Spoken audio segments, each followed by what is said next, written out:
There are 4 things that you need to identify when designing your dream life. Nobody ever talks about this. Let's get into it. First, you need to get crystal clear on what your dream day looks like. Now, we're going to be doing all of this in a document called your master doc. Your master doc is basically where you keep everything, all the information about building your dream life. Your dream day is what an ideal, ordinary day looks like when you're living your best life. So it's not a vacation day, but it's your normal daily routine when everything feels aligned. So some characteristics to define.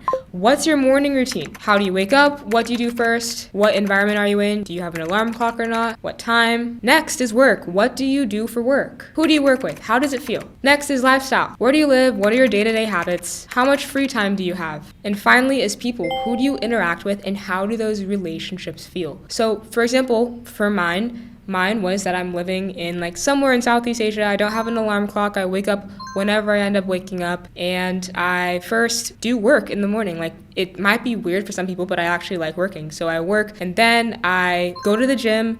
I get home from the gym, drink my protein shake, eat some food, take a break for a while, and then I start working a little bit more. I might go to a coffee shop and work with my friends and co-work. And then I end with either pickleball or improv or hang out with my friends in board games. And that was my dream life, and literally that is a life that I'm living right now.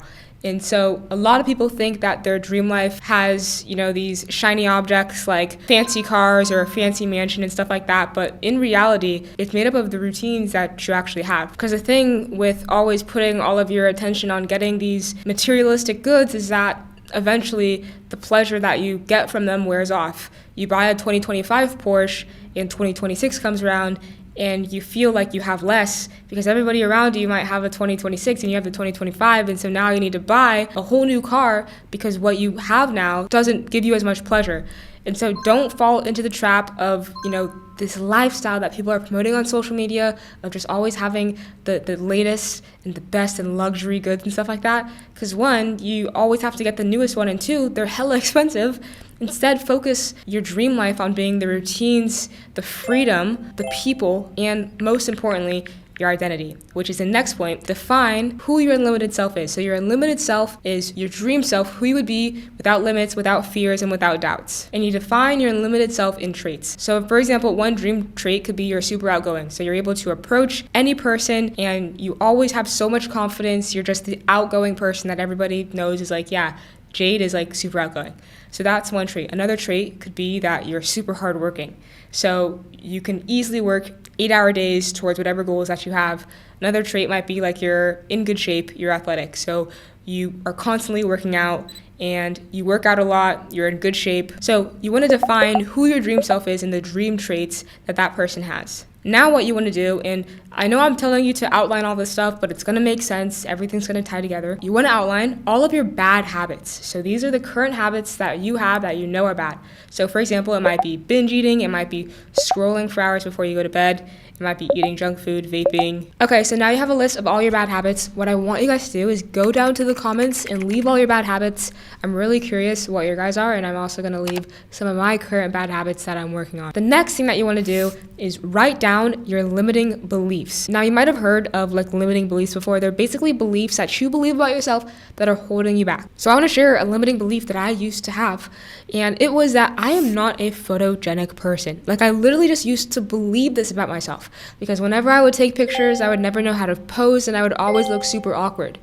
And so I just kept on repeating this, I'm not photogenic, I'm not photogenic. And so I would never take pictures. Me believing this belief is just encouraging the cycle to continue. And so I believed this and I would never take pictures with my family or friends, which I wanted to do, because I just believed I'm not photogenic. So this is an example of a limiting belief that I had. And so we all have limiting beliefs like these, these beliefs that are holding us back. And the reason why limiting beliefs are so powerful is because a lot of times we don't even realize that these are limiting beliefs. We just believe these things to be true.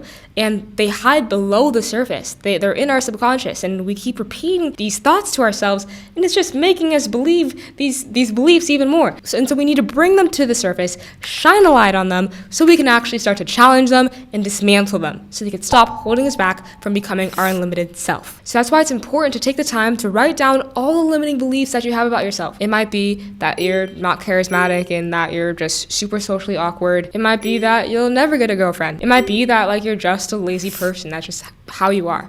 right? So write down these limiting beliefs. Also, if you feel like you want to, share some of your limiting beliefs in the comments. I want to see what your guys' are. And the last thing that I want you to do is write down the stories that go with those limiting beliefs. So every single belief is made up of evidence for that belief being true or for you believing that belief. So for example, like I shared before, one of mine was that I'm not a photogenic person, and all my evidence for that to be true is that whenever I would take pictures, I would always look awkward. Okay, so now we finished part 1 of 4 of the things that we need to do. We have our vision, so we know where we want to go, what our dream day looks like, who our dream self is, and we know who we currently are, with our current bad habits as well as current limiting beliefs. Now what we need to do is we need to create goals to actually reach this dream life and our dream unlimited self.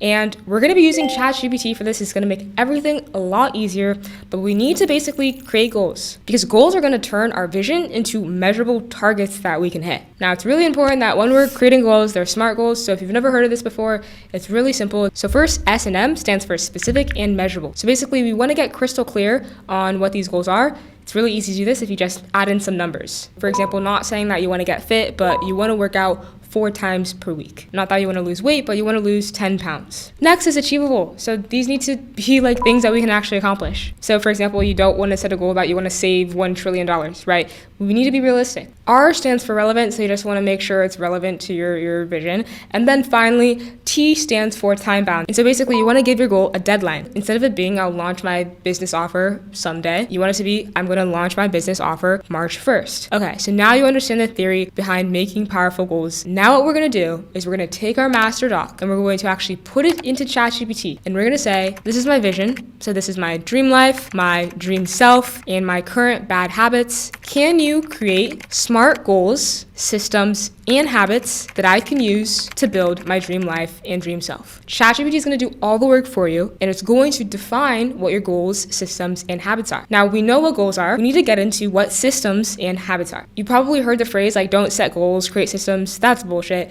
You should do both. You should set goals because you need a direction that you need to head in, but you should also create systems. Now, if you don't know what a system is, it's basically a collection of habits that you do to get you towards your goals. So for example, let's say your goal is to lose 10 pounds in the next 10 weeks. Your system, which is a collection of habits, might be that you meal prep on every Sunday at 6 p.m. You go to the gym 30 minutes after you wake up on Monday, Wednesdays, and Fridays. And every single workout, you track your workouts in your workout app. That goal had a system, and that system was made up of 3 different habits. And so the ChatGPT prompt that I gave you is going to give you the exact goals, the exact systems, and the exact habits that you need to build your dream life. Systems create structure, and habits make that system automatic. Hope you enjoyed.